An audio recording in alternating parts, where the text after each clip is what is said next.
Okay, good morning. Good morning. Good morning, how are you? Okay, fine, good, thank you. Today we're going to do lesson 11, and lesson 11 is the last lesson for this session of the Tokun classes. And what we'll do is just go through as we have been doing, and since it is the last lesson, and if we have time, I'd like to just maybe review lots of other questions we've had from the past, and just let me pick questions, okay?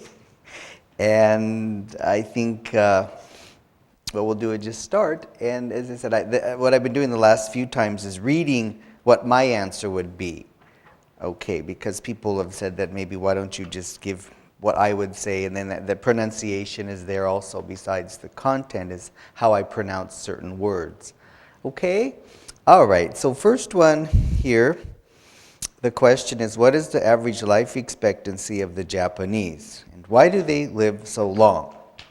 Okay, my answer is, Japan has the world's longest life expectancy.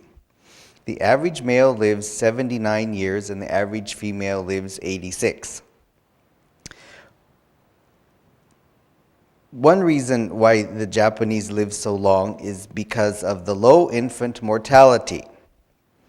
Other reasons include a modern medical system and a healthy traditional diet which is low in fat and calories.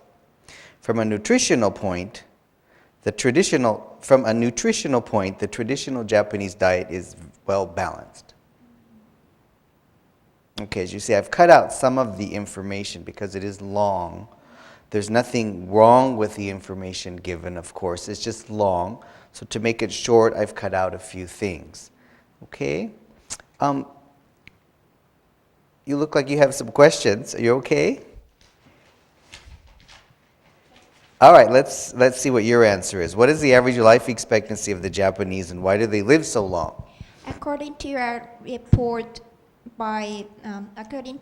ministry report, the average life expectancy for Japanese men in 2008 was 79.29 years old, and that of Japanese women was 86.05 years.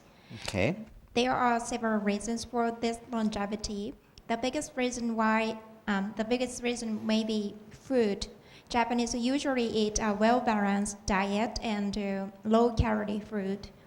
Another significant factor is the national insurance system. For example, the individual expense for medical care is 30% for company employees. People can feel at ease to visit a hospital and receive medical treatment. Okay, good. Yeah, that's fine. All right. Good. Let's ask him. What is the average life expectancy of the Japanese, and why do they live so long? The average life expectancy in Japan is very long. It is the longest in the world. The main reason for that is, I think, the diet, which is centered around rice, vegetables, and fishes. Although young people are shifting from fish to meat. In addition to that, the people can enjoy the excellent medical system throughout Japan through the health insurance. Another reason is the very low infant mortality rate, which is by far the lowest in the advanced country. These are the reasons for the long life expectancy in Japan. Okay, very good. Thank you. A couple things. One of the things is the traditional Japanese diet includes rice, vegetables, and fish. Okay, fish and seafood is fine. I think you said fishes. Oh, fish. Yeah, okay. so we usually don't make fish plural. Unfortunately, English is kind of crazy. You Some said, things we do, we don't. Yeah. So maybe fish and seafood, that's fine. Okay. You talked about enjoyed a medical system. maybe medical care would work better with enjoy. So Japanese enjoy what did you say? Japanese enjoy good medical care. Medical care. Yeah, or have good medical care rather than enjoy or. Have.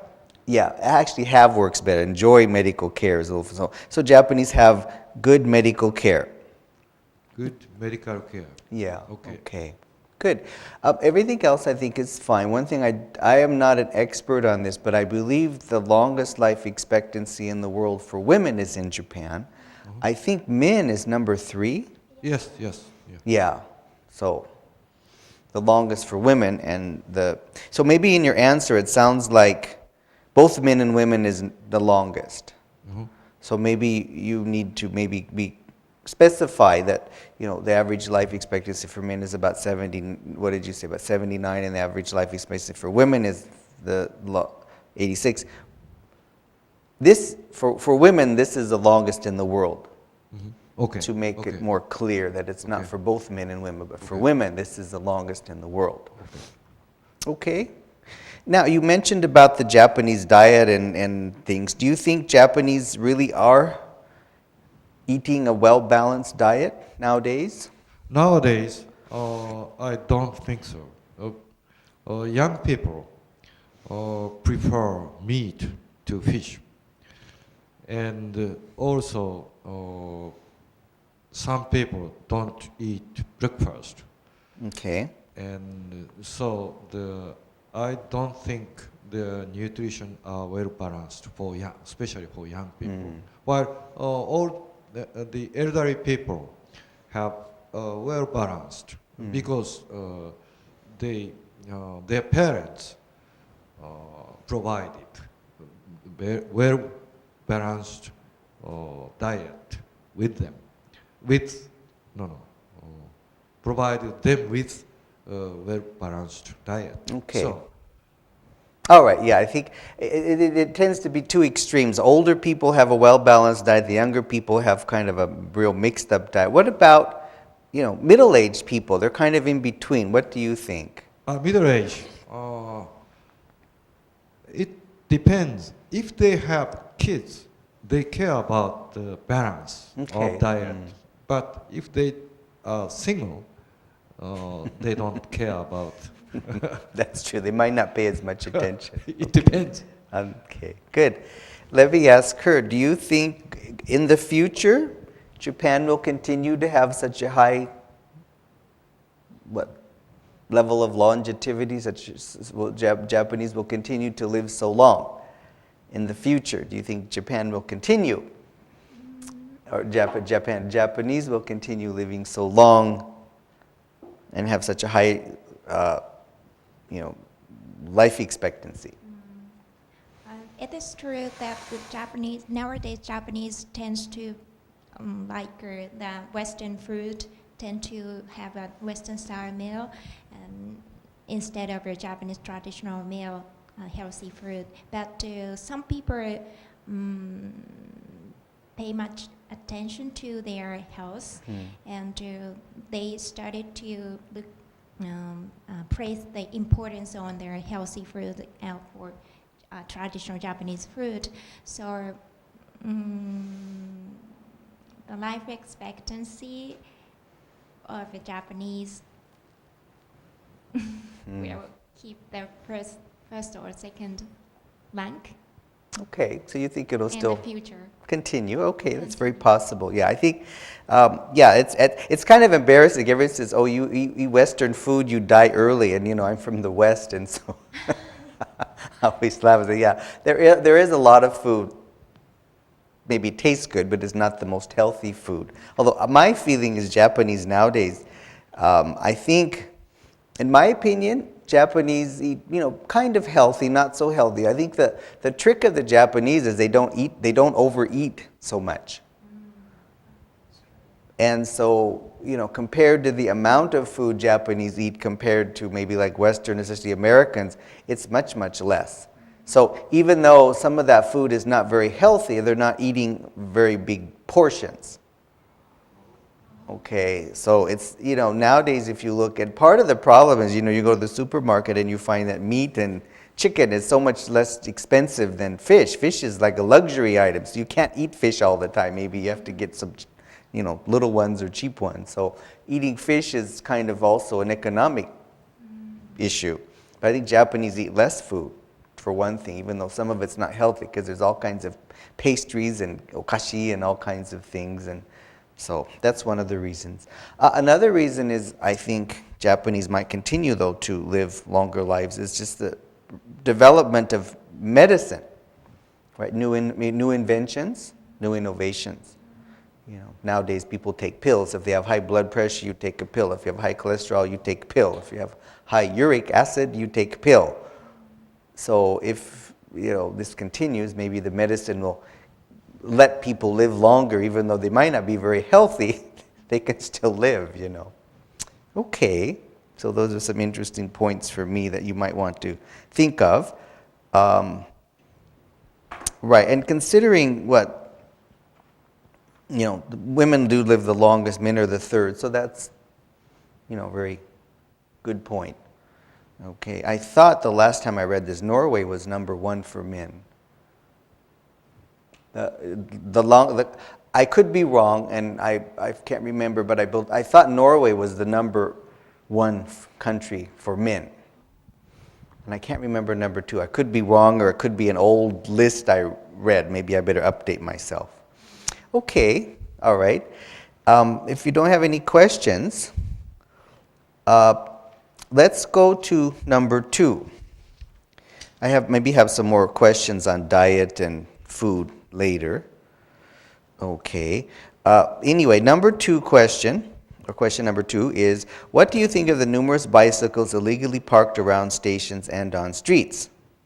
Okay. This is one of those questions you need to agree with the question. What do I mean agree with the question? So it's one of these questions the interviewers will ask you, why do Japanese live so long? You don't contradict. You don't go against the idea. Like, why, and like in number 1, why do Japanese live so long? Oh, Japanese don't live long. So this one is, why do you think of the numerous bicycles illegally parked around station and street? Oh, it's fine. I have no trouble. Moheiki, I do it all the time. So no, you can't answer that type of thing. Okay. That's what I'm saying. So some of these questions, like, what do you think of something? Is it, why do you think Japan is so clean? Oh, Japan's not clean. So agree with them for the answer. You could say something, well, I don't think it's so, all places are clean, but mostly it is. Agree with their answer. So this is one where you agree. Oh, yes, it is a terrible problem. Okay, even though you might not think so, maybe you put your bicycle there, but you have to agree with the test. So this one, my answer is pretty much the same. I've changed some of the words to make it more conversational. Okay, so my answer is about the illegally parked bicycles around stations and streets. It's unfortunate that the streets around train stations and in shopping districts are always cluttered with illegally parked bicycles. Those bicycles block the way of pedestrians, and they can be dangerous for people such as the elderly, the physically challenged, and small children. They also could get in the way of ambulances and fire trucks. All people should be more responsible, either by parking their bicycles in designated parking lots or by not riding them and walking instead. Okay, in my answer, I've done a few things. One of them is they have in the middle part of the model answer on line 4, disabled, physically disabled, and that nowadays is not a very politically correct expression. So physically challenged, I think, is the correct term at this point. So physically challenged. On line number 5, it says they may also interfere with ambulances and fire trucks. That's fine, but the conversational language is they could get in the way of. could get in the way of, or they can get in the way of. To get in the way is the verb. I think it's like jama ni naru kind of thing. Yeah, of. So, yeah, they can get in the way of ambulances and fire trucks. And in line number 2, they use the word cluttered. If you don't like that word, you can say are always filled, F-I-L-L-E-D, are always filled with illegally parked bicycles, or always crowded with illegally parked bicycles. So it is unfortunate that the streets and around train stations and in shopping districts are always filled with illegally parked bicycles, or are always crowded with illegally parked bicycles. So these are some of the changes that I have done. Okay, so what do you have to say about what do you think of all these illegally parked bicycles? Bicycles left in public areas, such as on the street, always frustrates me a lot. I think bicycles are environment very friendly, and they are also a very convenient means of transportation when going shopping or commuting. But it is true that they are becoming a big concern in Japan because they obstruct traffic for pedestrians and vehicles, as well as detract from the scenery of the town. And they can be potentially dangerous for people such as the elderly and the physically challenged. And I think as a countermeasure for illegally parked bicycles,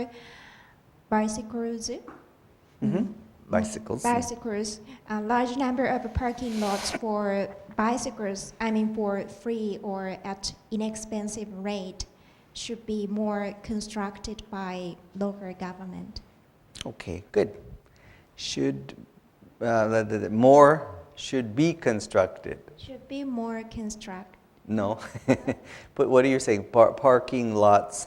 More parking lots. More parking lots should be constructed. Should be constructed. Right. So more parking lots for free or for inexpensive rates should be constructed. Okay. And bicycles are what? Environmentally friendly? I'm not sure. I think you're having a little trouble. Maybe you said it correctly. Bicycles are environment friendly. Okay, that's what I thought. We have to make this adjective. Okay. So environmentally friendly. Environmentally friendly. Good. All right, that's fine. I think sounds good. Okay. And I'll ask you the same question. What do you think of all these illegally parked bicycles around stations and in shopping areas? Okay. I'm unpleasant to see these bicycles on the roads. It's a mess to me. They are obstructions and even dangerous for the pedestrians, such as the aged, the physically challenged, and small children. So they should park bicycles in the designated parking lot, or they should walk instead of riding bicycles. Okay, good. Right. All right. And they might ask us, so what do you think would be a solution? So they should walk instead of riding their bicycles. Anything else? As she said, more parking lots should be constructed with cheaper fee. Right. Okay. Yeah, I think that's one of the problems. There's probably not much space, but Correct. There's no place to put it, so people just park it anywhere. I think if there were some places more bicycle friendly, then people would probably put it, where the bicycle can go. But right now, there's not many areas you can put the bicycle, so people just put it everywhere. Yes. Put them everywhere, right? Okay. So maybe that's a solution, but it's not maybe an easy one because there's not much free land or, around stations. It's pretty expensive. Okay, good. Number 3 talks about people's ages. Why do the Japanese pay so much attention to people's ages? My answer. In Japan, many people feel uncomfortable not knowing the age of someone they're talking to. They don't know how to deal with the other person because age plays a fundamental role in Japanese society. Even the language used changes depending on the age. For example, a person speaking to an older male will add san to the end of the person's name. To a younger person, he or she will add kun, which is informal, or they may not add anything. That's why some people get frustrated if they don't know other people's ages, since they won't know how to talk to them.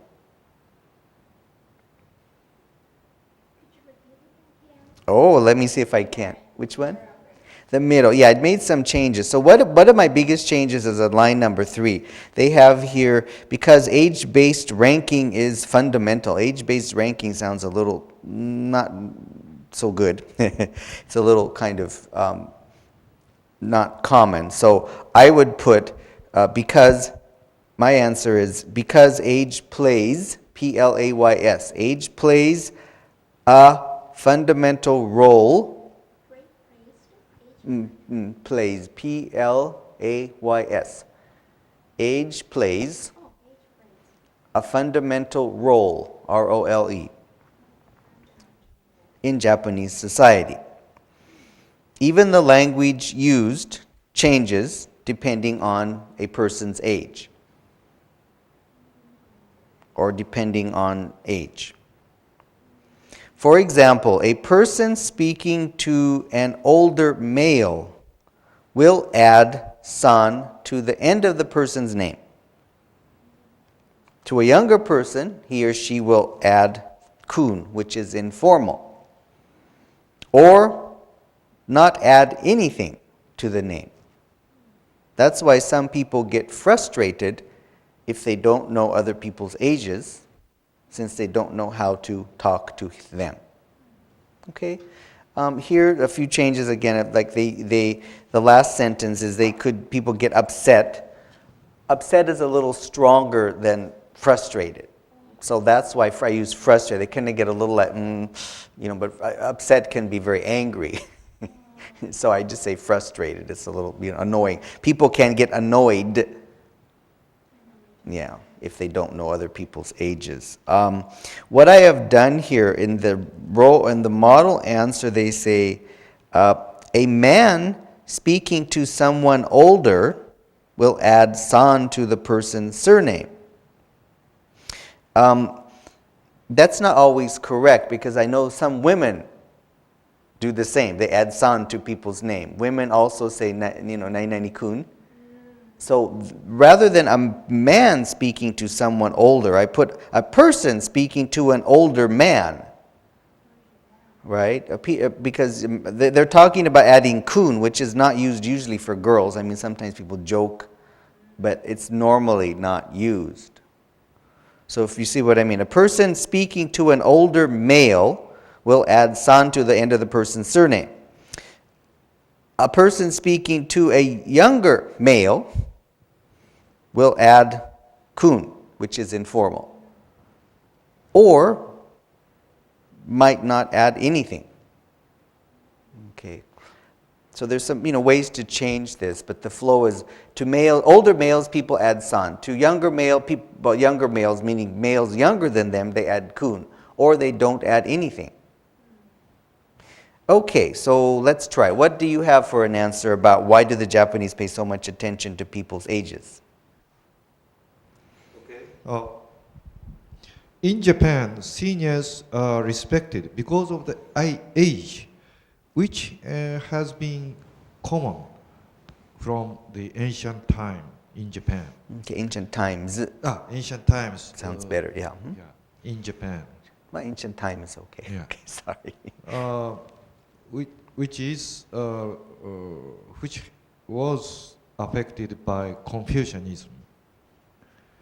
By knowing the age of a person whom you are speaking or talking with, you can decide your behavior and your language style for them. For example, if you understood the person is elder than you, Older than older than you, you will use the honorific language, Okay.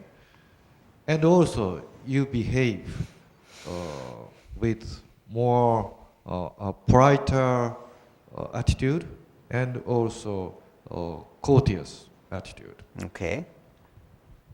All right, good.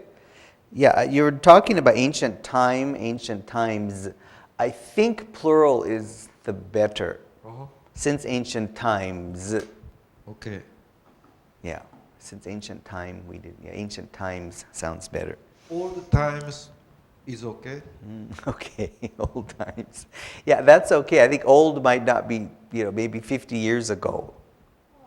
Okay. So that's why ancient is really, really old. Okay. So ancient is better, yeah. if I am saying about 1,000 years ago, it's not old, but ancient. I think ancient. In my perspective, yeah. Okay. It's kind of relative, but if you say in old times, they might think, 100 years ago or something. But I think we're talking about, 1,000 years ago or more, right? It's ancient. From Confucianism, right? Yes. Which came, from 600, 500 AD? Yes. Right? Something about, like that. Yeah, 1,400 years Right, ago. right. Yes. Okay, good. Let me ask her the same question. Why do Japanese pay so much attention to people's ages? It is probably the strong influence of Confucianism, which was emphasized during the feudal ages. It is from the 12th century to 19th century. Centuries. Centuries? Yeah. Yeah. Century. Yeah, centuries. Centuries. People place the importance on vertical relationships, and age plays is a fundamental role to Age plays a fundamental role. plays a fundamental role to Japanese society. In Japanese society. Excuse me. In Japanese society. Okay. Respect and devotion to parents and elderly people are very essential in Japanese society. When speaking to those of a much higher social status, for example, to customers, to teachers, or to elders, so you are supposed to use their honorific words, keigo speech. So being politely to people who is older than you is the key factor to maintain harmony in the Japanese society. Okay, good. Right, the keigo is what? Honorific speech? Honorific, I think is the word. Honorific. Honorific Speech or honorific language. language. Yeah, honorific words, Okay, so I think this is pretty much, covers that. It's interesting. I was thinking that, Confucianism plays an important part, and that's what you started with, right? So that's okay. Yeah, I think that's something that maybe adds to the answer. Okay, number 4 talks about why Japanese like taking baths so much. The biggest problem with this answer is not what is not finding what you need to say, but pronouncing baths correctly. Baths. Baths. It's really hard. It's not even real easy for me. So what do we do? Take a bath. Take a bath. And in this one, please don't take a bus. Okay. You know, we're not going to take a bus and go somewhere. We're going to take a bath and clean ourselves. So this is one of the opportunities you have to make your answers sound good. I've talked before about the improving your proficiency, improving your level, and this is one way is making sure you bath with the TH, put your tongue between the teeth. No bus, but bath. If you bite your tongue, bath, then you will not have trouble. And especially this because, take a bath, take a bus. Both phrases, expressions are used in English. Obviously from content, we take a bath, people say we take a bus to clean ourselves. Well, we're not going to ride a bus, but it sounds kind of low-level English, like broken English. So this is one way you can, correct yourself, and don't be lazy. Not for only this answer, but all your answers, the TH is, a very different sound than S most of the time. Okay. Anyway, so I have not done too much here except in the last part. I've kind of just made it a little simpler. So the answer is, why do Japanese like taking baths so much? One reason Japanese like baths may be the climate of Japan. Summers are hot and humid and winters are cold. So a bath provides escape from both extremes. An even more important reason why Japanese like hot baths is that it allows them to relax. Many people feel stressed out when they are at work, so they become tense. Taking a bath releases both physical and mental stress. Okay, sorry I kind of jumped because I have corrected this and I'm trying to follow where I need to say. So the last part they have here, it sounds really good on line number 4. In Japan, where one's public persona is all important, many people feel stressed out when they are away from home. This is a really good expression, but most people are not familiar with it, so that's why I kind of took it away. So I say in Japan, many people feel stressed out when they are at work. So they become tense. So taking a bath releases both physical and mental stress. Okay, something like that I've done. Now the first thing is, one reason Japanese like to take a bath may be the climate of Japan. So some of these ways, if you want to change it into a bath, might work instead of plural. Okay? All right, what is your answer? Why do Japanese like taking baths so much? In general, Japanese tend to enjoy soaking in the hot bath. Bath. In a deep hot bath. Good. This could be linked to hot and humid summers and very cold winters. Taking a hot bath is totally a relaxation to escape from climate discomfort, and it can refresh the body and soul. Bathing at home plays an important role as recreation. It's a kind of a recreation in the Japanese life. Okay, so it's a type of recreation, right? Climate discomfort. Okay, I've never heard that used before, but it's actually interesting. Probably in more conversational speech, we would say something about the uncomfortable climate. Can you say that? Yeah, fix it, and then let's see if that sentence works.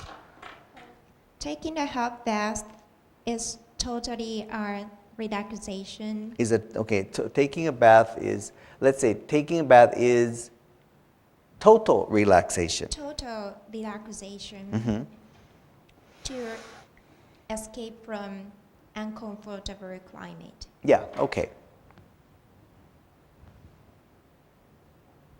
Probably in English, I'm not sure why, I don't want to go to grammar explanation, but probably escaping the THE, escaping the uncomfortable climate. Okay, good. Okay, let's see what his answer is. Why do Japanese like taking baths so much? Well, there are some reasons. One of them is the climate. That it is very hot and humid in summer, and it's very cold in Japan in winter. Mm-hmm. In addition to that,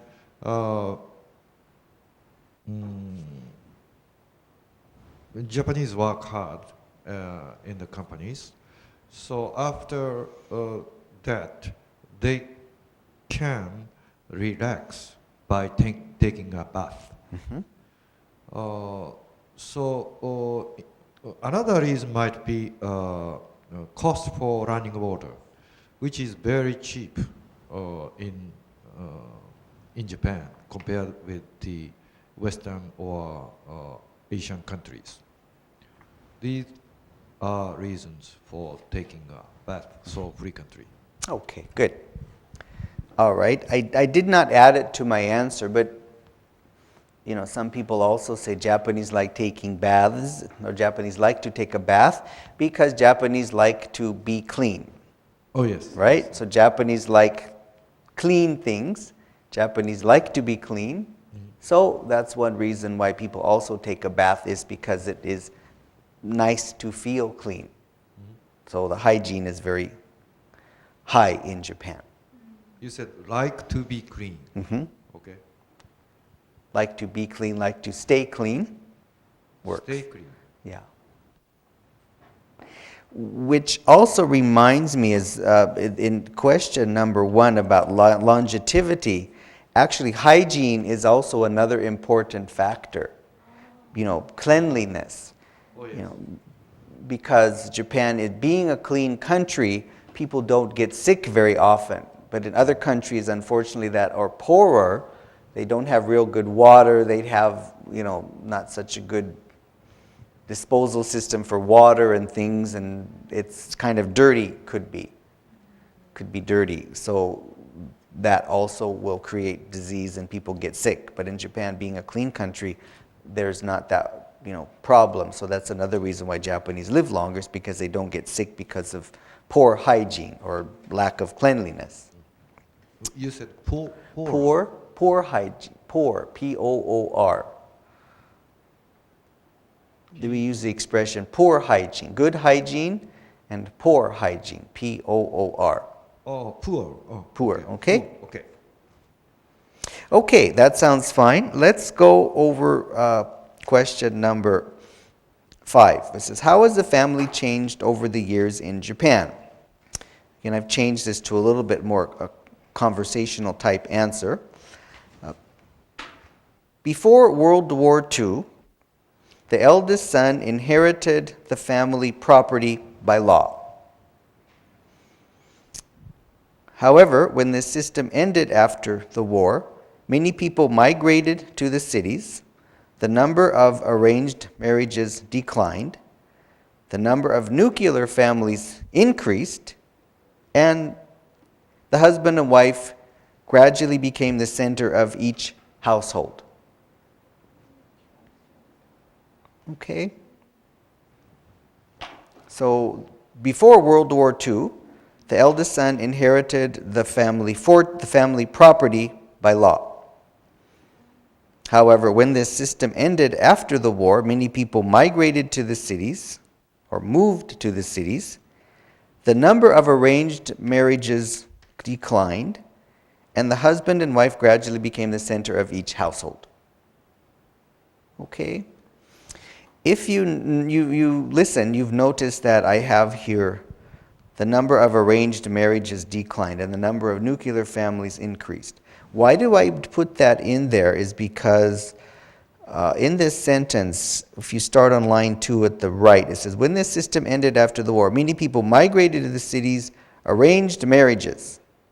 Do you see how arranged looks like a verb? And it's actually an adjective. But it looks like people arranged, migrated to the cities, arranged marriages declined, and became the center. So all of those, to avoid this sounding like a verb, the number of arranged marriages the number. Yeah. Yeah.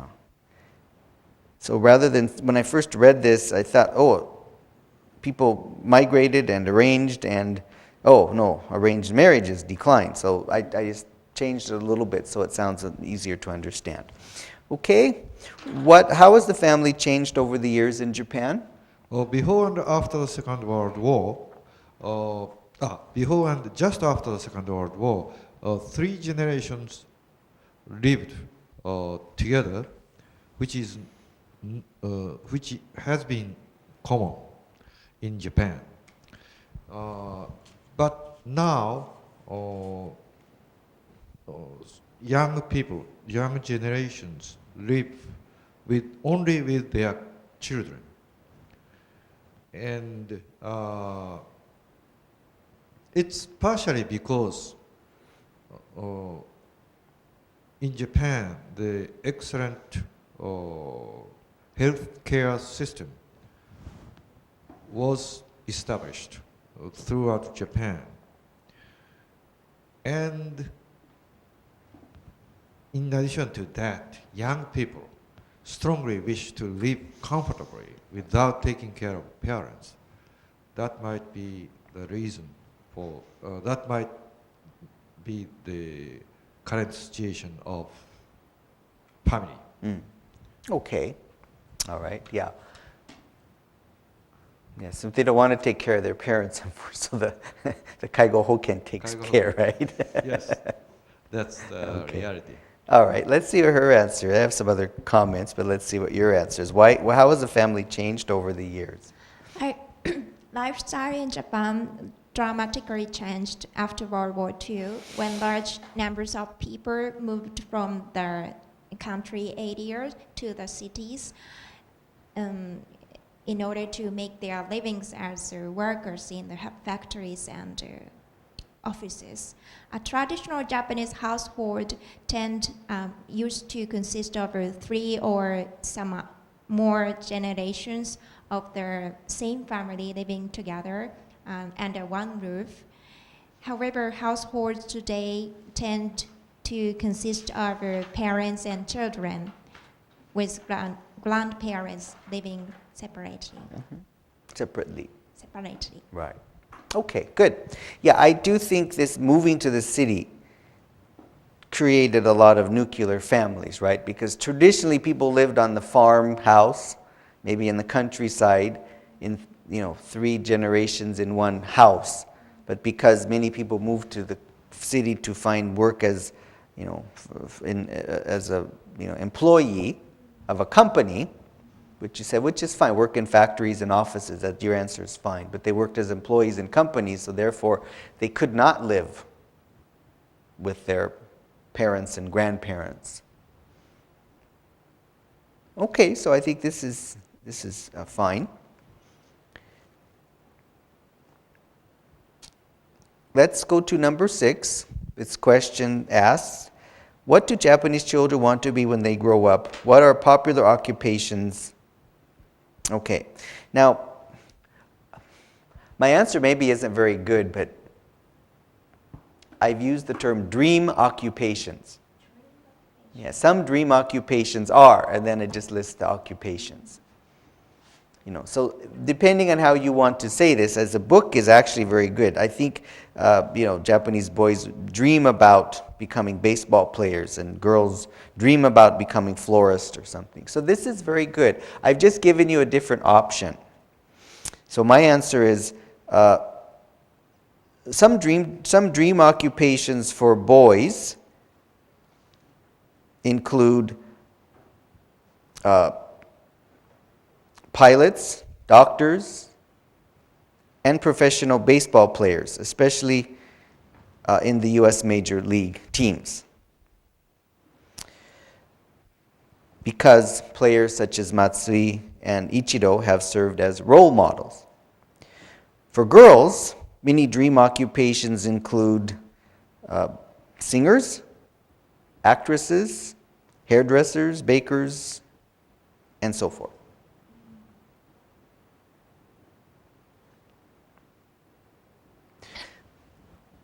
this is just an option because many people say, popular occupations are children become doctors, pilots. They're not becoming, they want to become. So another way to express this is, what do Japanese children want to be when they grow up? Japanese children when Japanese children want to become pilots, doctors, baseball players, especially U.S. Major League Baseball players, because Matsui and Ichiro have become role models. Girls want to become florists, confectioners, bakers, singers, actresses, hairdressers, and so forth. So actually that is much more easier and much more conversational. But I've used, I think the dream occupations are, pilots, whatever. So there's many different ways you can say this. So now that you have all these different ways, I'm not sure what your answer is going to be, but what did you prepare for an answer for this one? What do Japanese children want to be when they grow up? According to the media survey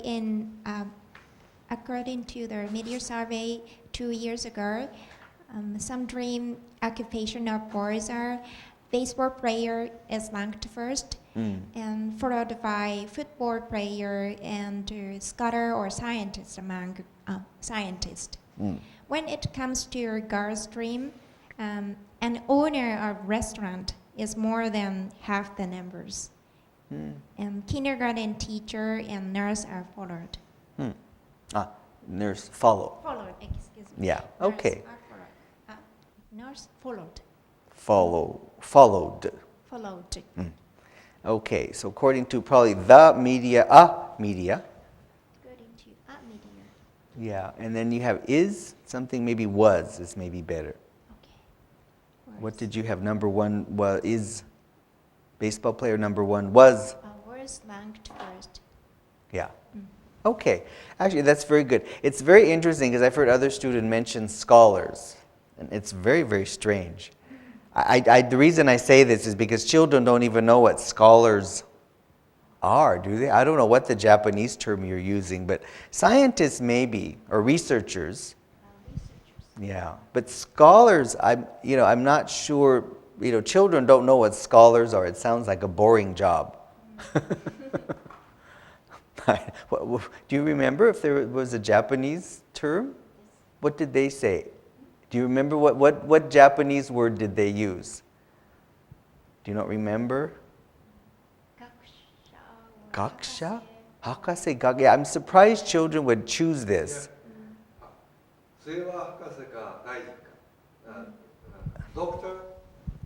Doctor or minister in the future. So doctor meaning PhD doctor. PhD doctor, yes. Hakase doctor, right? Okay. I'm really surprised children would pick that because they don't even know about it usually. How old were the children, I wonder? If they were high school students maybe, but elementary school, junior high school students don't know much about doctor, Hakase. But maybe now I'm old and children are much more aware of that. Anyway, but that's according to the survey. But probably we put, scholars, I guess, were researchers, scientists. Maybe this is my opinion. Okay, she says, let's see, go back. This is my opinion, but maybe Japanese parents, many of the Japanese children, parents talk to their children. The academic, faculty is a very high.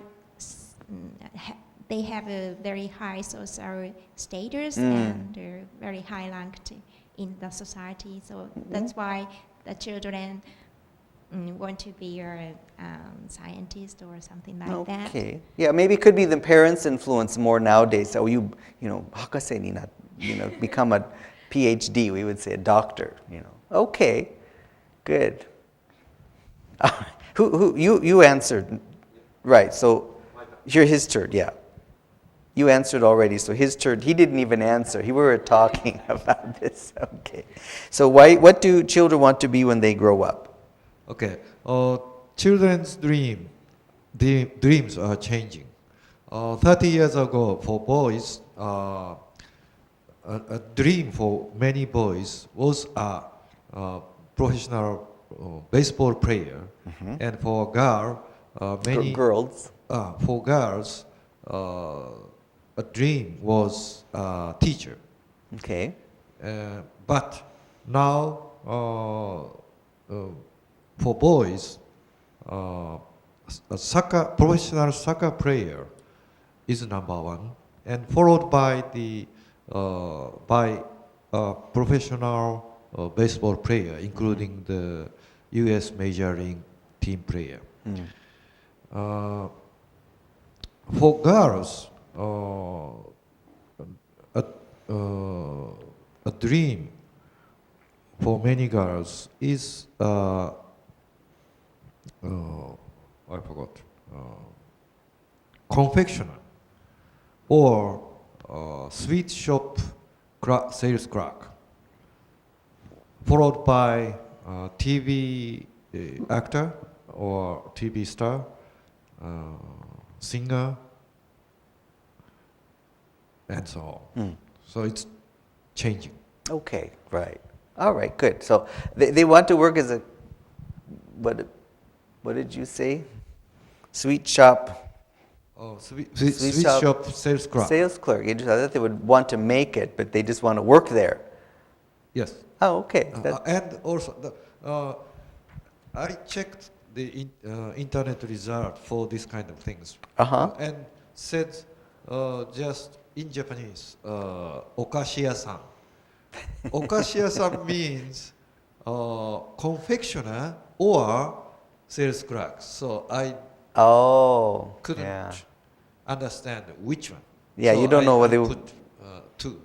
Yeah, you don't know what it is, right? Just, you know. Okay, good. All right. What we want to do is let's try number 7, and then we'll take a break. Okay. Okay. Number 7 says, what is the reason for Japanese group behavior? And my answer is the predominance of group behavior in Japan comes from Japan's agriculture past. Rice cultivation practice in Japan made group efforts necessary and placed a high value on cooperation.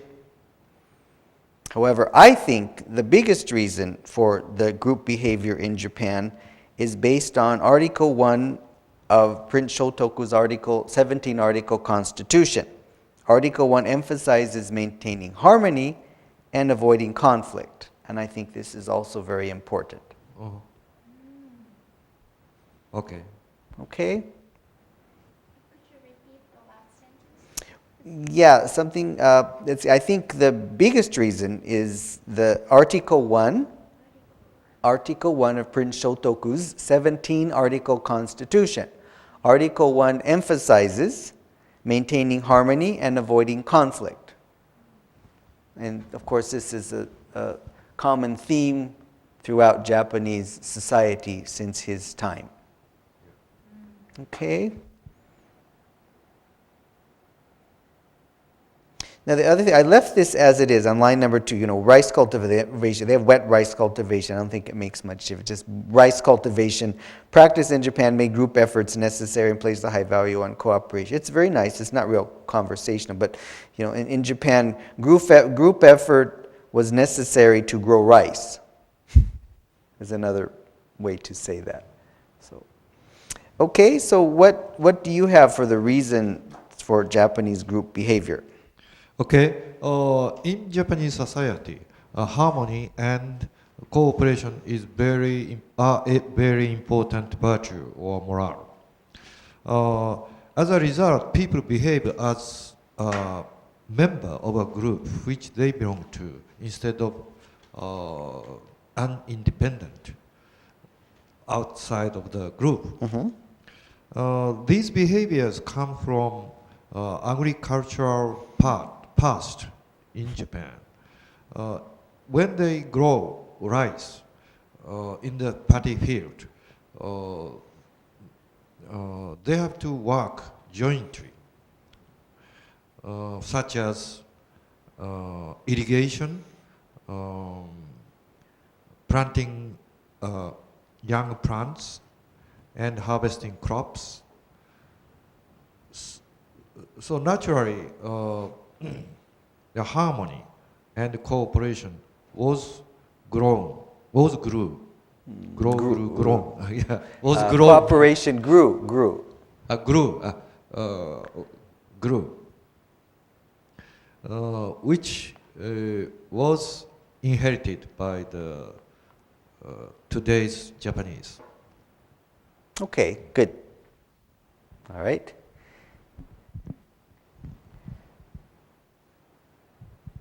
So what is the reason for Japanese group behavior?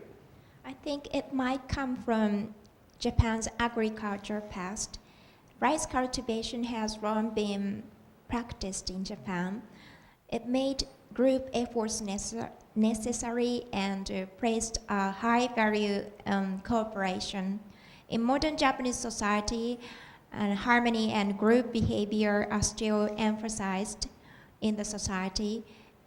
That is believed to establish friendly relationship and to maintain harmony. Okay, good. Right, good. In my answer, I didn't read the last two lines in the model answer, but actually they're also very good to end it. You know, in modern Japan, group behavior is still highly valued since it is believed to contribute to the success and harmony of the group upon which Japanese society is based. Okay, it's kind of textbook, but it's also very important fact or a way to end it. It's nice, but it's long, so I really didn't say much about that. Okay, and just in my answer, I said I was trying to think, you know, the Japanese tendency to group behavior, the Japanese tendency to act in groups works, but the tendency to group behavior, I don't know what is wrong, but I don't particularly like that expression. Tendency to act In groups. Yeah, no, I changed this and put the predominance, which is predominance, or the, you know, the, I don't know how to say predominance, another word, the predominance of group behavior, do you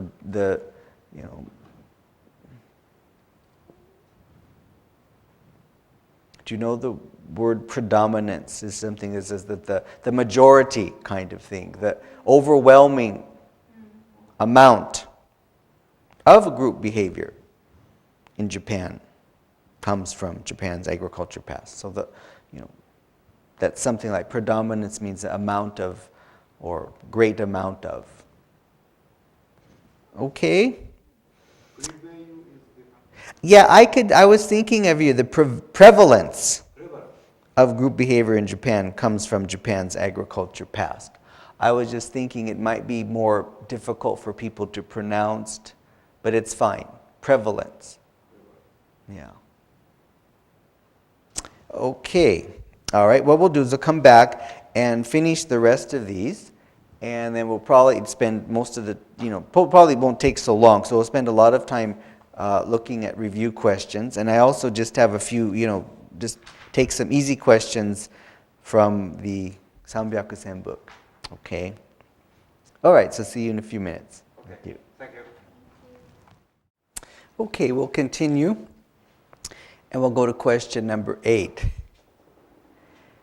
And both question 8 and 9 are very short, the answers. Okay. Basically, I don't have much to say for question 8. My answer is, to what is giri? Giri refers to the sense of social obligation, which every individual is supposed to develop and practice in life. Yeah, so also it's supposed to develop and follow in life. So whatever word you're comfortable with. I just think it's supposed to develop, but it's not only just developing, but also putting it into practice, also doing it. Okay, so that's why I added supposed to develop and practice in life. Okay.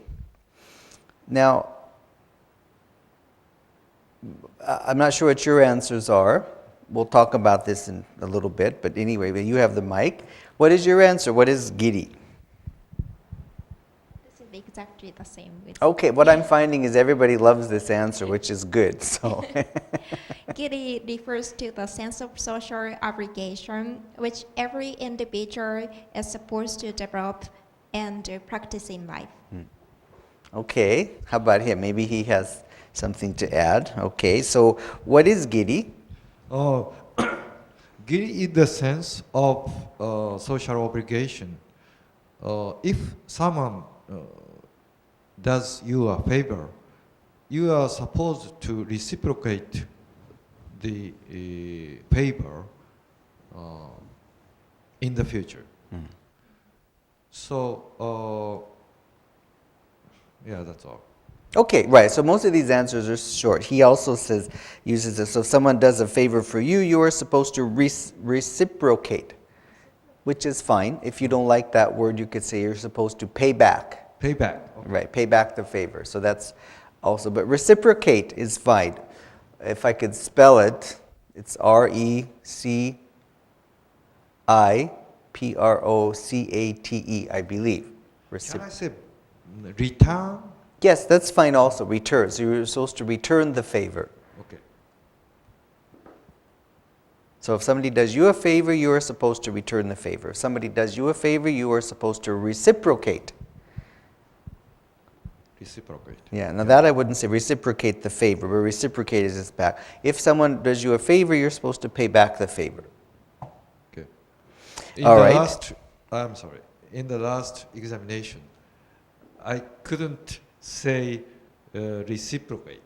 I tried to say this. Oh. But I failed. Oh, if you don't like it, just pay back or return. Yeah, I should say return or. Okay. Answer is okay? Answer. Answer, no, I wouldn't say answer, no. Answer back is different. Different, okay. Yeah, answer back. No, answer back is actually not a good expression. To answer back is to... Oh, 仕返し, revenge. Yeah, kind of thing. Yeah, to answer okay. back. I don't want to do that, you know. Oh, okay. So, okay, so yeah, that's why sometimes I say it's very, the best policy sometimes is to use easy words. Uh-huh. Okay. Junior high school words rather than switch switch from the hard, yeah. tough word to easy Yeah, word. okay. Easy hard word. Okay. Word. Yeah. All right, let's go on to question 9, what is ninjo? Now, my answer for what is ninjo is I've given the definition and then the examples. What I mean is this. Ninjo refers to the natural human feelings everyone is supposed to have from birth. These feelings include happiness, anger, joy, sadness, love, sympathy, sorrow, etc.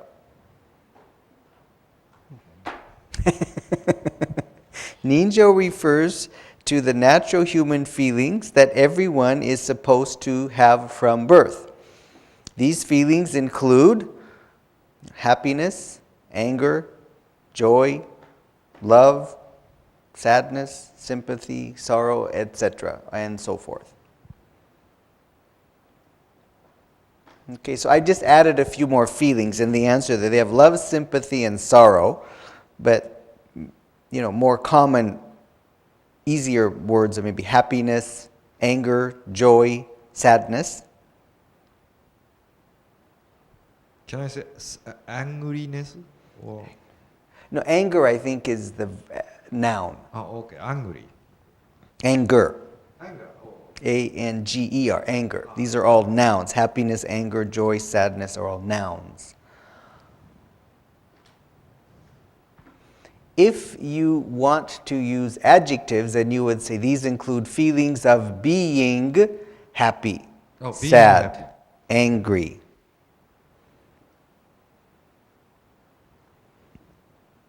Okay, so what is ninjo? Okay, ninjo refers to the natural human feelings of love, anger, joy, happiness, sadness, sympathy, etc. between parents and child, friends, lovers, etc. And the ninjo is a spontaneous expression of feeling to others. Giri, or social obligation, and ninjo are both needed as a social member. As a social... member, as a social person or social existence. Oh, as a member of society. As a member of society. Okay. Okay. All right, good. What is ninjo? Ninjo refers to the natural human feelings that everyone is supposed to have from birth. The feelings include happiness, anger, joy, love, sadness, love, sympathy, and sorrow. Okay. So,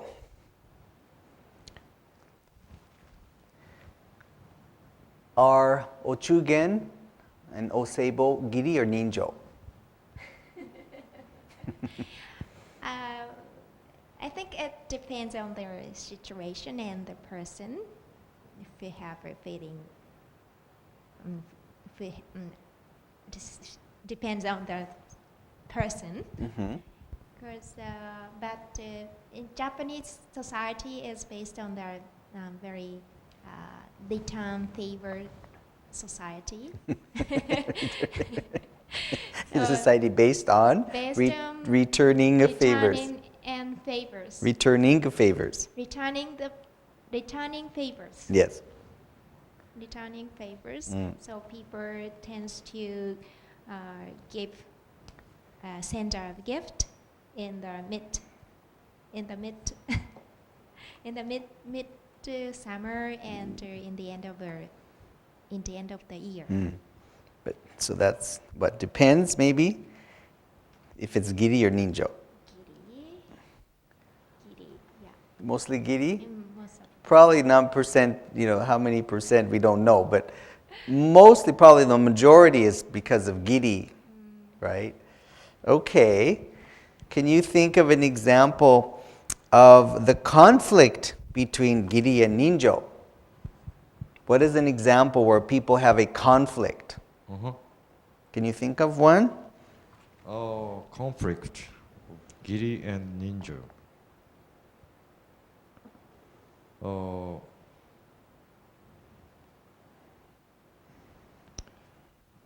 It's okay.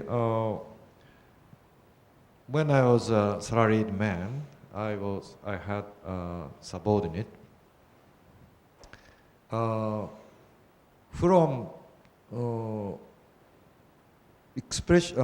the ninja, I had to say, it's no good, so you have to do this thing. You have to Do this thing Oh, okay, do this thing. Okay. Mm. to the subordinate. Mm. It's from ninja. Mm-hmm. But from Giri, it's he had do something very good last night. For example, he paid for me at the restaurant. Oh, okay. So I couldn't scold him. Ah, okay. It's a very tiny conflict, but Okay. Yeah, I think if you think of work, a lot of work situations in Japan have a lot of giri ninjo conflict. So what do you do if you have lots of work and the boss says you have to finish this, but it's your child's birthday and you have to go home for a nice birthday dinner? What do you do? Choose to work late and not go home, or do you go home and leave the work, right? So, dosho, right? oh yes, it's So conflict. a lot of work situations end up with giri ninjo conflict. Yes. People ask about this, well, is this real only Japanese? And of course not, it's not only Japanese. I think the idea of giri is more Japanese. But, Western people also have a feeling, well, gee, I better do this for them because they helped me. We don't have such a strong degree of giri. Uh-huh. But people still like to pay back favors like, oh, well, you helped me move, So of course I'm taking you out for dinner or something. So these kinds of things, and it's not just because that it's a favor as being nice. You do this, but there's also an obligation too. You pay back favors, just not so much. In okaishi, right? Paying back with gifts in Japan is just a common practice. Well, in America, we don't have that. If you go to the wedding, you just give the gift and they don't give you a gift in return. Or if you go visit somebody in the hospital, you bring them flowers, you bring them, toy, but they don't give you something in return. So Japanese love this okaishi thing, which is more like a giri thing, but in America, we don't have that. But there are times, yes, people do have favors and they pay favors and take people for drinks or treat them or something. So yeah, there's times. There's also conflict too, like work and family. What do? There's always TV shows and movies based on husbands and wife fighting because the husband worked too much and never home, and the wife, she can't do her work, and so a lot of these television dramas are based on this conflict of work and family. That's a big giri ninjo. Okay? Okay. What do you think about who was it, the Bundaku? Author or puppet play writer, right? Chikamatsu Monzaimon. Yeah, he loved this conflict of giri ninjo, right? Yes. Okay. I like the theater. Yeah. So that's the Japanese love, this thing of giri ninjo, but it's not only limited, but the degree is different. Okay. Other things you can think of, like, or whatever, I mentioned about ochugen and oseibo. What about Christmas presents? Christmas present. In the case of Christmas present, I don't think it's giri. It's from their passion or their good feeling. Yeah, I think Christmas is something that's like kind of outside of Japanese society, but it is funny in a sense that it matches the timing of Christmas gifts, right? Oseibo matches the timing, so it looks kind of like a Christmas gift, but it's not. It's totally different. But the concept, from my point of view, is it looks like a Christmas gift. I think the Christmas present is exchanged between lovers and parents and kids. Well, that's the interesting thing, because like in America, companies send gifts Christmas gifts to clients. Employee. Well, not to employees, but yeah, like other companies. Oh. Like, what is it?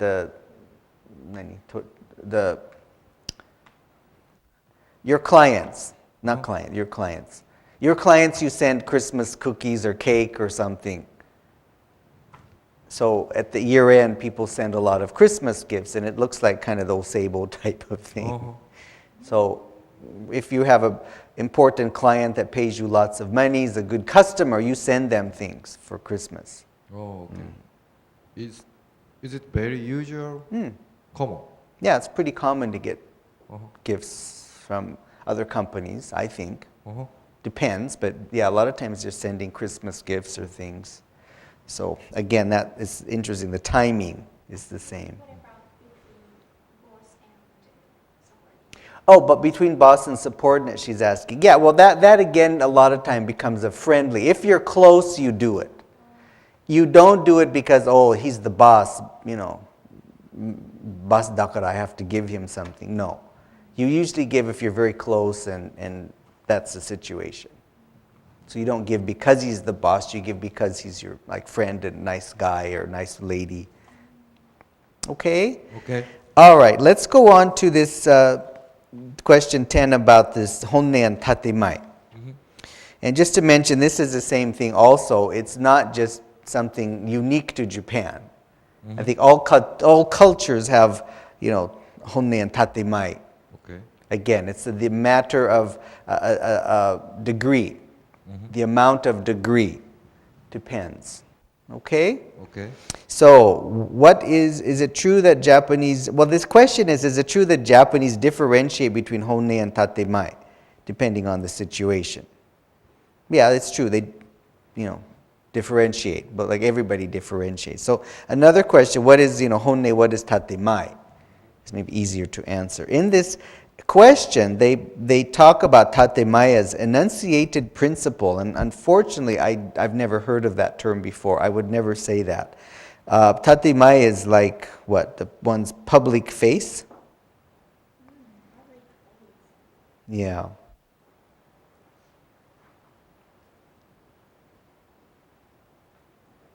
As a simple expression, yeah. The honne is true feelings, true intentions they have here in the question, but true feelings, and tatemai is public face. So all this asks the question as it is, do they differentiate? Well, of course they differentiate, but we know what is what and how do they differentiate. Let's see if you answer that. Let's see. So, is it true that Japanese differentiate between honne and tatemai depending on the situation? Yes, it is true. In Japan, harmony is the most important virtue or moral.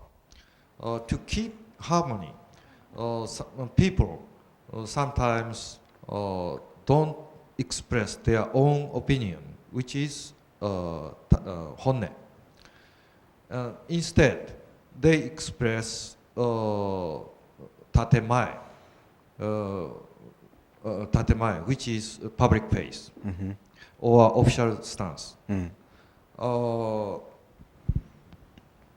By doing this, they avoid to not to keep peace within the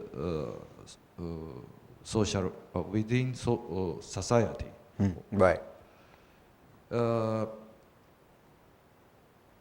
So, honne and tatemai is differentiated depending on the situation. Okay, good. I didn't read my answer, but I'll let her finish. I'll go last this time. Is it true Japanese differentiate between honne and tatemai, depending on the situation? Yes, it depends on the situation. And we can see sometimes there are big differences between his or her words, public face, and the true feelings. Because Japanese society is based on the vertical structure, and people tend to emphasize public face instead of their true feelings. In order to avoid conflict and maintain harmony in the society. Okay, good. Yeah, all right. I'll talk about this a little bit more. My answer was about do they differentiate? Is yes, depending on the situation, Japanese differentiate between honne, one's true feelings, and tatemai, the behavior and opinions one expresses in public. The tactics of tatemai or facade are used to avoid conflict and maintain social harmony. Okay, and again, this is of course something to the degree, but in America, everybody uses this. If somebody bakes you a cake or cookies, oh look, I made these homemade cookies, try, and you eat it and it's, oh, nantomazi.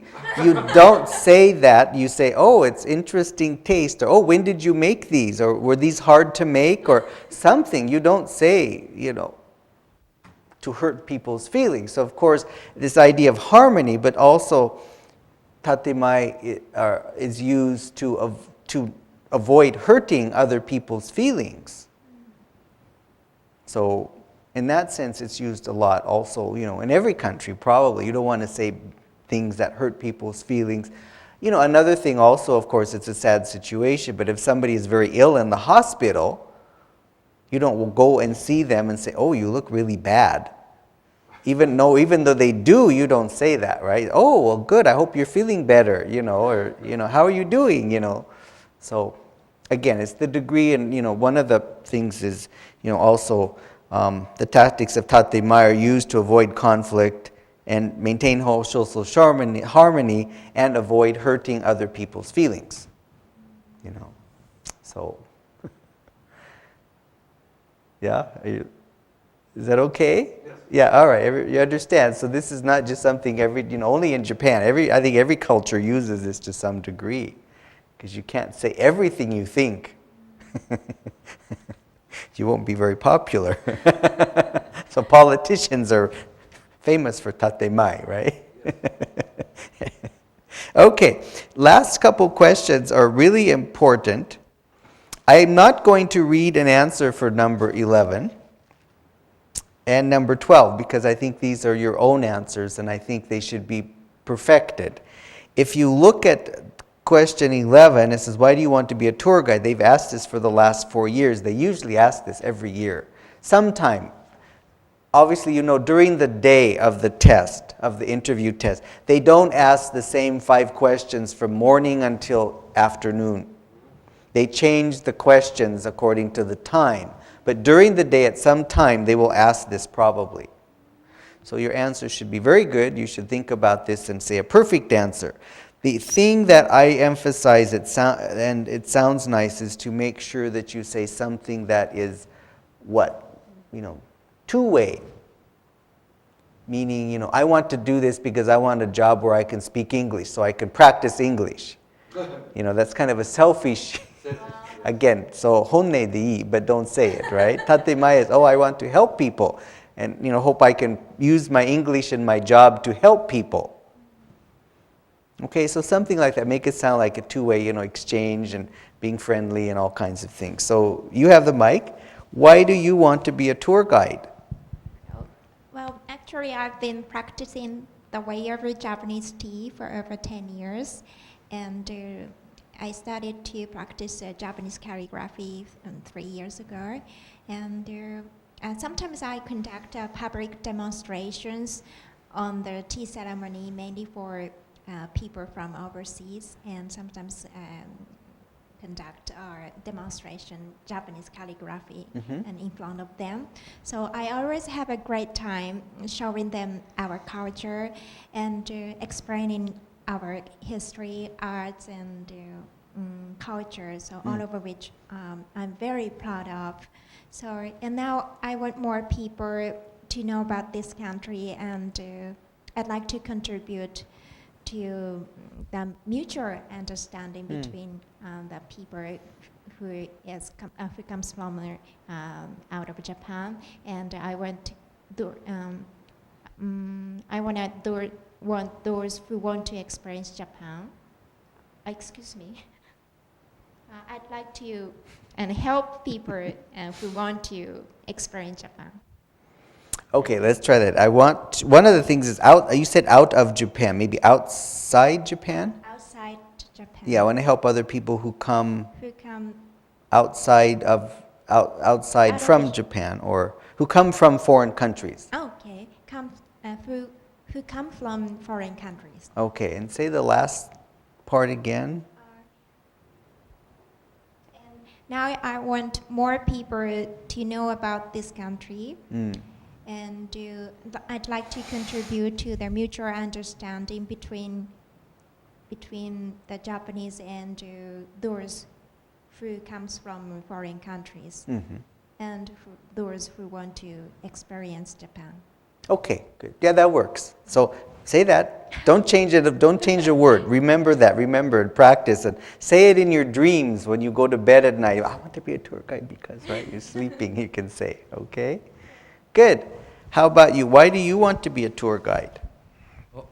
I live in Kamakura. Whenever I see tourists, foreign tourists on the road, I felt like explaining Kamakura for them. Cultural exchange is very attractive to me. I would like to explain our culture and a lot of things to foreigners, and then they can tell us, they can tell me their culture. So it's very present to me. For example, in front of the temple's garden, I can explain and tell what the garden's features are. So they may be moved, and then they can explain their own, their styles of gardens to me. So it's a cultural exchange that is very good to me. So I would like to be a tour guide. Okay, good. Just one thing about, you said that they can tell me about their culture. Right? They can tell about their culture. What did you say? Tell their culture. I think you said they can tell their culture. Tell their culture. Tell about their culture. They can tell me about their culture. They can tell me about the culture. Yeah. Okay. Okay.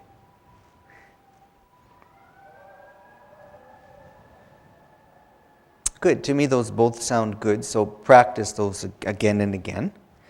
Okay.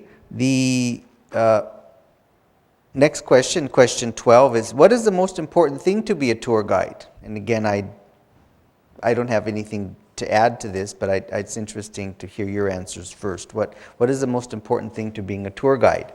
Okay. I think it is enthusiasm.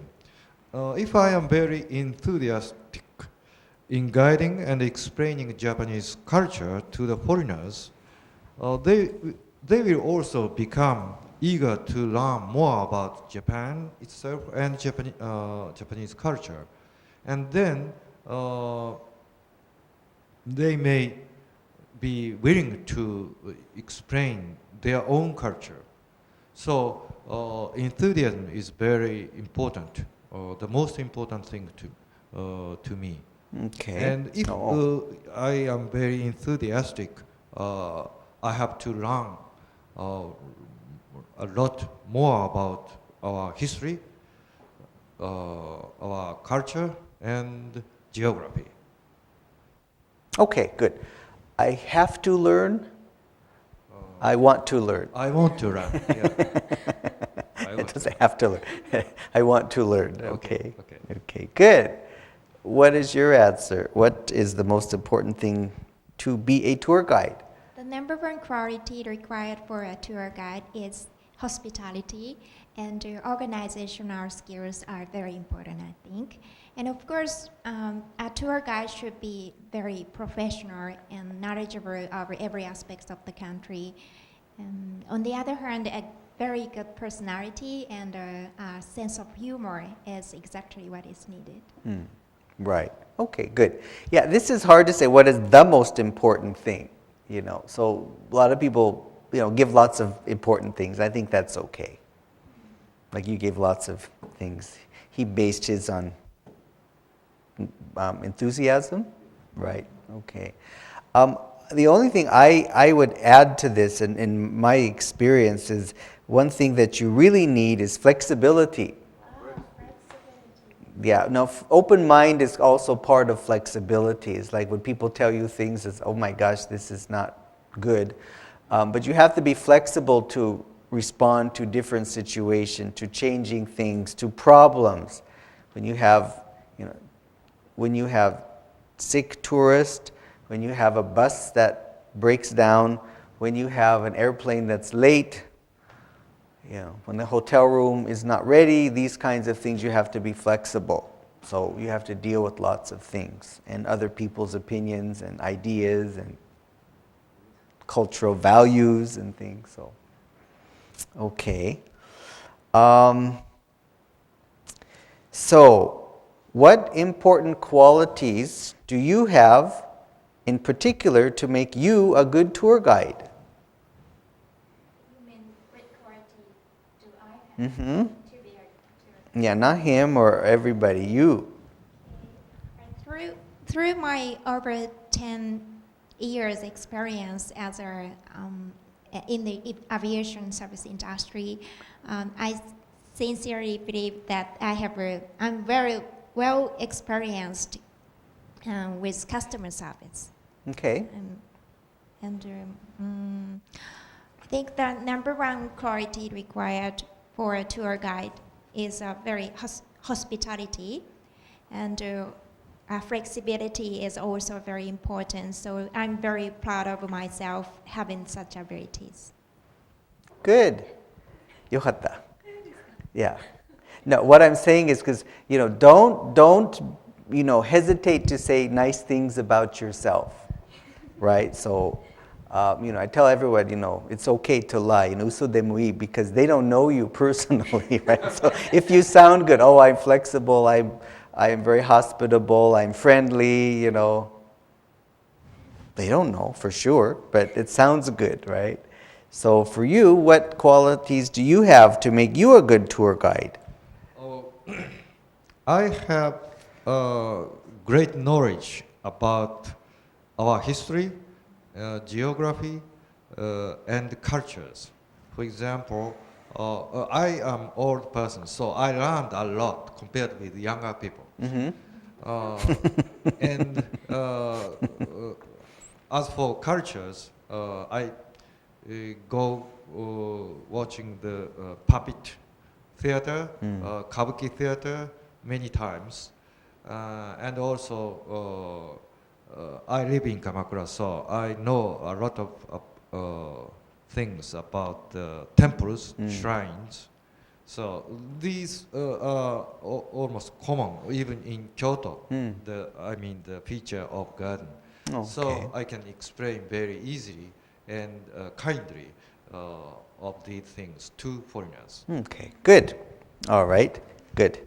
A couple things that other words that are nice to add, like you would probably put, I have good people skills, right? From working in the service industry, I have good people skills is one thing. People skills. People skills. People, like P-E-O-P-L-E. Good people skills. That's used a lot. How are your people skills? So how it means, how good are you to deal with people? So a lot of store people, I should say department store, clothing store people, they need to have good people skills because there's many different kinds of customers. So people who work in stores are asked, how are your people skills? Okay, and hospitality is really a difficult word. I know in your answer you were saying something about I have a hospitality something, and hospitality is a noun. And it's normally not used as an adjective because hospitable is the adjective, although it's not an easy adjective to say. Hospitality seems easier to say than hospitable. But I am very hospitable. I have very hospitable manners. So you cannot say I am hospitality. I am hospitable. So if you want to maybe change, you say I'm very caring about people. I'm very caring about people. It sounds a little funny, but I care a lot about people. I'm very caring of people. Excuse me. I'm very caring about. I'm very caring of people. I'm very caring of people. Okay, I'm very caring of people. So things like that also work. Hospitable is a good word. Hospitality is a good word. Some people have difficulty pronunciating, but they're very good words and probably are important to say in these answers, 11 and 12. So practice saying hospitable and hospitality. Okay? So we finished. Let's practice a little bit about past questions. Okay, are you ready to review? This is an easy question. I'll start off with easy question. What period of Japanese history are you interested in most? I am interested in Kamakura era period. In the Kamakura period. Kamakura period. Because I live in Kamakura, so naturally I like the Kamakura period, in which the samurai came to the governor at the first time, for the first time. And totally different governing was practiced. conducted in the period. And at the same time, new religion like Zen Buddhism was opened in Kamakura city. So there are many temples were established at that time. And other art such as sculpture was established at that time. Okay. All right. What event in Japanese history is the most important, do you think? I think Meiji Ishin, the Meiji Restoration, is a very important, one of the very important events in Japanese history, because the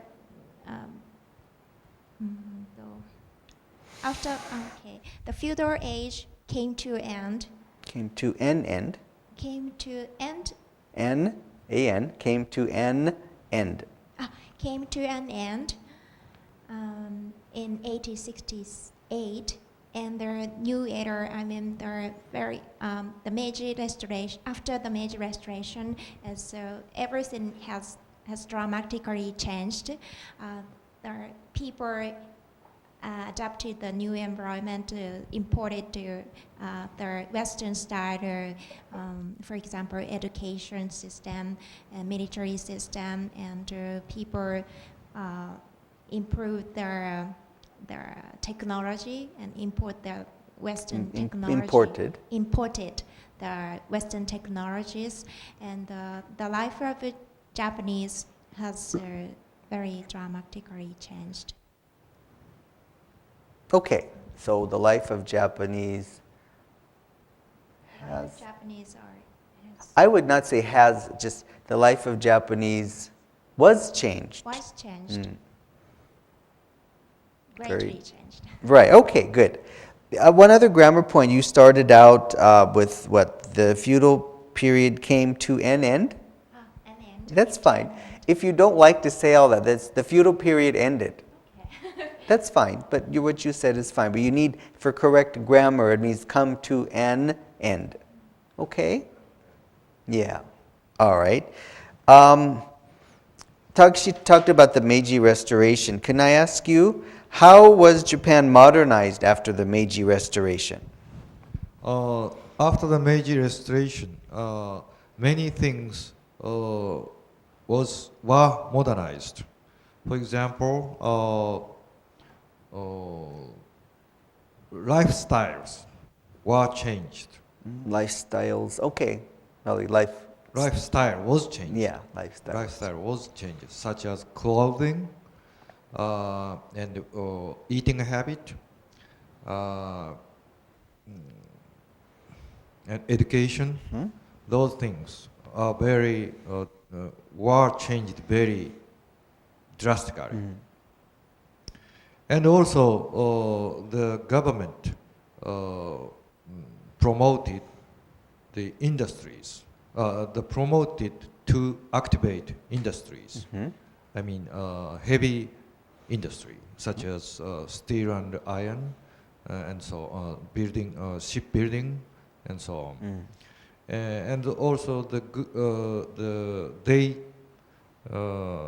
government established a new style, modern army or military force. Okay, yeah, modern army is fine. Yeah. Okay. To reinforce the company itself, the country. Country, yeah. Okay. All right. Good. Let me ask you. Can you tell me about the last shogun? Tokugawa Yoshinobu was the last shogun of feudal ages in Japanese history. He was the 15th shogun of Tokugawa shogunate, and he became a shogun in 1866, but he retired. He stepped down from. He stepped down. Okay. He stepped down from Shogun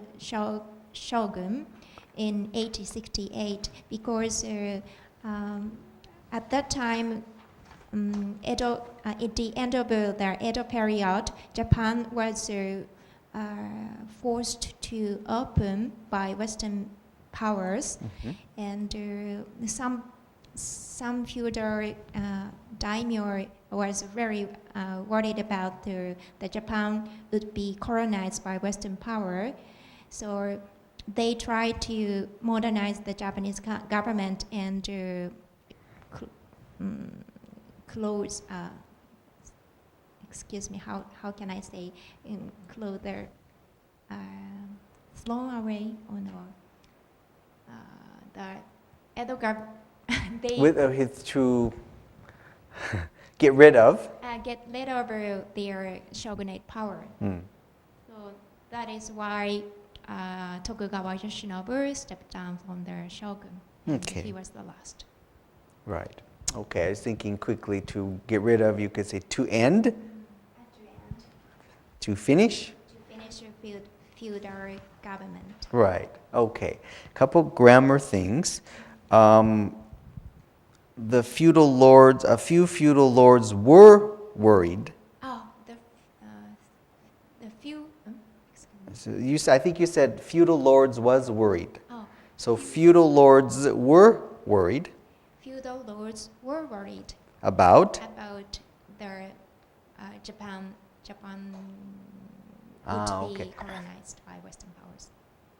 Okay, so let's say worried that. Worried that. Yeah, so we would put feudal lords were worried that Japan would be Would be colonized by Western powers. powers. Right. Good, okay. We talked about he stepped down from shogun. Okay. I said step down, but I think the grammar is he stepped down from being shogun. Yeah. He stepped down as shogun. Maybe would work. He stepped down as shogun. He stepped down as shogun. Okay, good. Okay, there was a lot of history. What about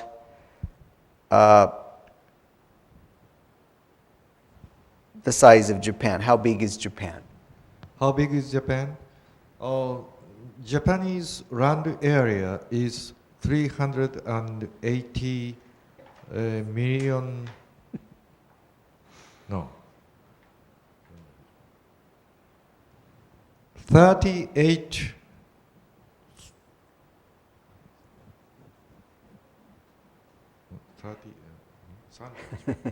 38,000 square kilometers.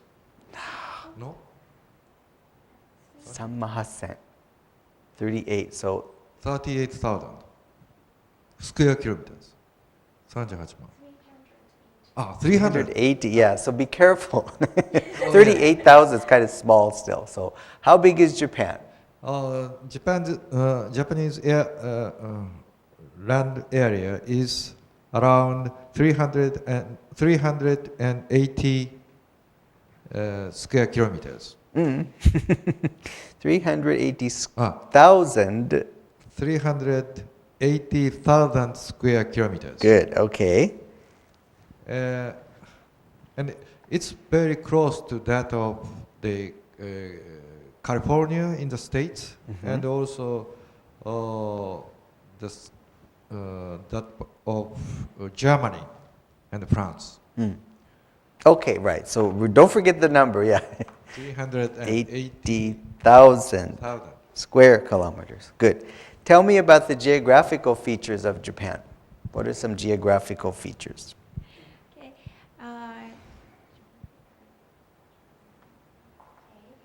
Japan is consisted of a chain of